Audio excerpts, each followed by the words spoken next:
Shalom, I'm Rain Ben Yehuda, prophetess of Judah. I'm also known as Linda Denise Swain Shepherd, and today I'm going to talk about martyrdom. Now, many believe that the concept of martyrdom is original to the Quran. It is not. It is contained in the Hebrew Israelite scriptures. Let's take a look. Let's go to Judges 16, 28 right through to 31. Samson called out to Elohim and said, Adonai Elohim, remember me and strengthen me just this one time. O Adonai, I will exact vengeance from the Philistines for one of my two eyes. Samson grasped two central pillars and leaned upon them, one with his left arm and one with his right. And Samson said, Let my soul die with the Philistines. He leaned with force, and the building collapsed on the governors and all the people inside it. The dead whom he killed at his own death far exceeded the numbers that he had killed in his own life. Now Samson's brothers and his father's household came and carried him away. They brought him and buried him between Zereah and Eshtaol in the burial plot of his father Manoah.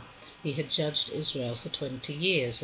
So now you see that that concept is not original to the Quran, and it is original to a much remote period. But the manner in which jihadis today execute martyrdom, and the way in which Muslims usually scream, oh, it's not in the Quran, a Quran is a Quran of peace, that's absolute nonsense. I've read the entire Quran, and Muslims are permitted to execute acts of jihad and acts of violence and die in that process. That is in the Quran. So either they address it as a problem, or they admit that it is there.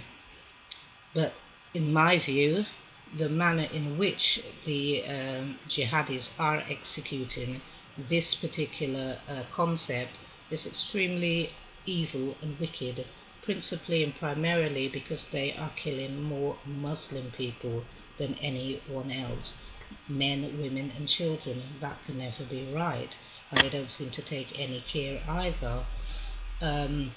We can understand that someone is disproportionately disadvantaged. They don't have this equal weaponry.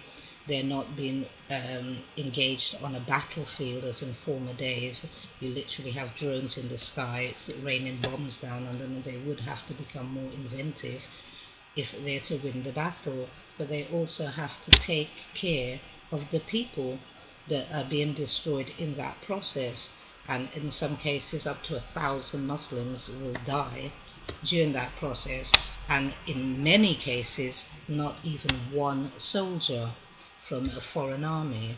So Hebrew Israelites and Judeans in particular were not against using this tactic that Samson used, especially if we're disproportionately disadvantaged and we need to prevent an army with greater force destroying us. Obviously you do what you have to do. There's no soldier on the battlefield that will tell you different, but you do have to be careful, because Samson didn't kill more Hebrew Israelites at the time of his death than during the time of his life. It was the enemy that he went after. It was the enemy that he managed to kill, and in that way he safeguarded the Hebrew Israelite lives.